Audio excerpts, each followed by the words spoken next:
Assalamualaikum warahmatullahi wabarakatuh. Perkenalkan, nama saya Agus Ubaidillah.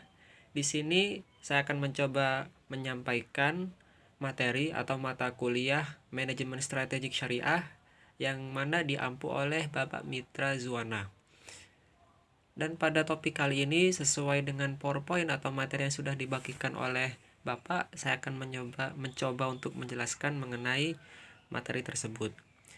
Pada bab yang pertama yaitu masalah manajemen modern.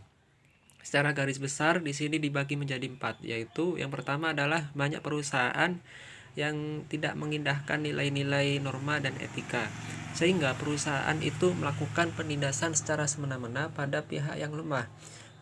Pada kasus ini sangat sering terjadi atau wajar terjadi di lingkungan atau sistem ekonomi yang liberal atau yang kapitalis, sehingga yang kuat semakin kuat, yang lemah semakin lemah. Sepertilah yang kaya semakin kaya, yang miskin semakin miskin. Sehingga di sini adalah hukum rimba, tidak ada yang bisa mengatur sama sekali kecuali orang itu mampu menunjukkan atau bertahan dari stage yang bawah hingga stage yang atas, tapi itu sangatlah susah. Jadi di sini yang paling diuntungkan adalah pihak yang atas atau yang menindas seperti itu. Pada poin kedua yaitu banyak pelaku usaha masih berani melakukan penyimpangan. Nah, di sini sudah wajar terjadi karena tidak adanya pengawasan atau mungkin karena kekuasaan yang terlalu mutlak sehingga perusahaan itu melakukan seenaknya sendiri atau semena-mena. Di sini sebaliknya terjadi di sistem ekonomi yang sosialis atau yang komunis, di mana seseorang itu mempunyai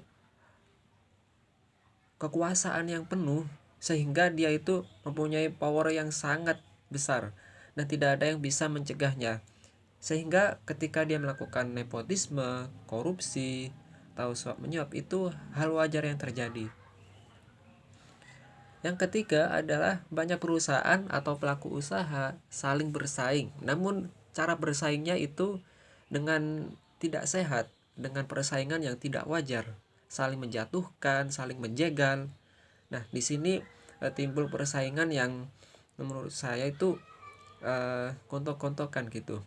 Tidak menimbulkan produktif atau saling mensupport atau menimbulkan persaingan inovasi yang bagus, tapi di sini persaingannya saling menjatuhkan atau destruktif. Kemudian yang keempat ada dengan penerapan manajemen strategi pun banyak perusahaan yang berhasil dan sukses secara materi, tetapi masih menghadapi kendala penyimpangan, keserakahan, persaingan yang tidak sehat, dan kecenderungan menguasai dan mematikan pesaing. Jadi pada intinya pada poin keempat, banyak perusahaan yang sukses, namun kesuksesannya itu adalah semu, atau kesuksesan itu dibarengi tidak kesuksesan dalam hal yang lain. Ketidaksuksesan dalam hal lain ini yang dimaksud adalah secara materi, secara moral, secara dari segi sosial itu banyak yang dikorbankan hanya demi kesuksesan secara materi. Lanjut pada slide selanjutnya yaitu pengertian manajemen strategik syariah. Secara harfiah di sini disampaikan serangkaian proses aktivitas manajemen Islami yang mencakup tahapan formulasi, implementasi, dan evaluasi keputusan-keputusan strategik organisasi yang memungkinkan pencapaian tujuan organisasi duniawi hingga ukhrawi. Pada surat As-Saff disebutkan Bismillahirrahmanirrahim. Innallaha yuhibbul ladzina yuqatiluna fi sabilihi shaffan ka'annahum bunyanun marsus. Al-ayah, sesungguhnya Allah mencintai orang-orang yang berperang di jalannya dalam barisan yang teratur.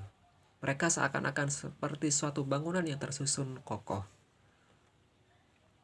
Sebagai sebuah proses Islami, manajemen strategik syariah memiliki 4 karakter khas yang membedakannya dengan manajemen strategik konvensional atau non-Islami.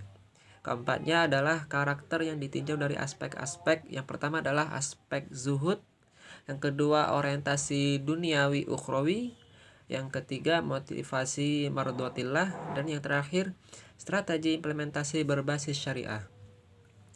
Dalam menetapkan visi misi, organisasi perusahaan manajemen harus berlandaskan asas tauhid atau ketuhanan. Orientasinya harus duniawi hingga ukhrawi, dan motivasinya mengharapkan keberkahan dan keridhaan Allah. Jadi pada poin yang pertama, ketika kita menerapkan manajemen strategi syariah, yang pertama adalah kita harus menerapkan asas tauhid.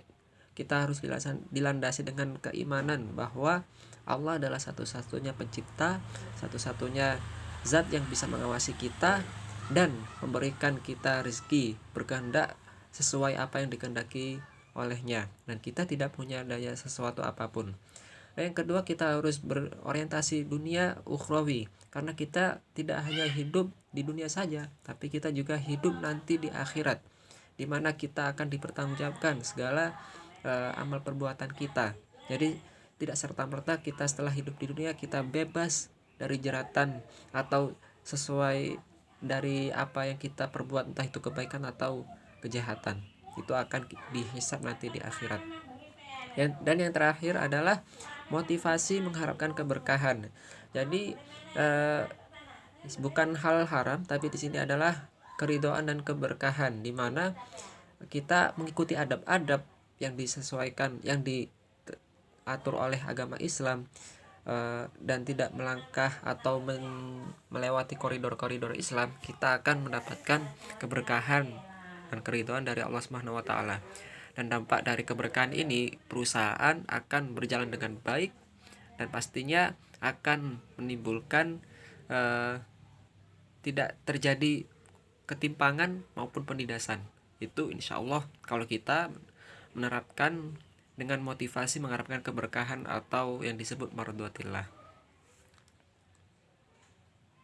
Menurut Yusanto, implementasi manajemen strategik dengan kendali syariah akan membawa organisasi bisnis mencapai 4 hal yang utama, yaitu yang pertama target hasil, profit materi dan benefit materi, non materi. Kedua, pertumbuhan yang akan terus meningkat. Yang ketiga, keberlangsungan dalam kurun waktu selama mungkin. Dan yang keempat, keberkahan dan keridhaan Allah. Jadi tidak jauh beda dari slide sebelumnya. Target atau hasil, profit materi, dan benefit non materi. Karena sudah jelas kita tidak hanya mengejar materi, tapi juga banyak aspek yang harus perlu diperhatikan, yaitu aspek kebahagiaan, aspek moral, aspek aspek orang lain itu harus diperhatikan, seperti itu. Yang kedua adalah pertumbuhan yang terus-menerus meningkat. Dan dengan kita memperhatikan motivasi kita, mardhatillah, dengan keridhaan Allah, barokah, itu artinya kita sedang menerapkan pertumbuhan yang terus-menerus. Dan kita ketahui sendiri bahwa barokah itu berasal dari kata barokah, yang artinya bertumbuh. Dengan menerapkan motivasi itu, pertumbuhan di sini akan berjalan dengan baik, seperti itu. Dan mungkin itu saja yang dapat saya sampaikan, kurang lebihnya mohon maaf. Apabila ada salah dan kurang, saya mohon maaf. Wassalamualaikum warahmatullahi wabarakatuh.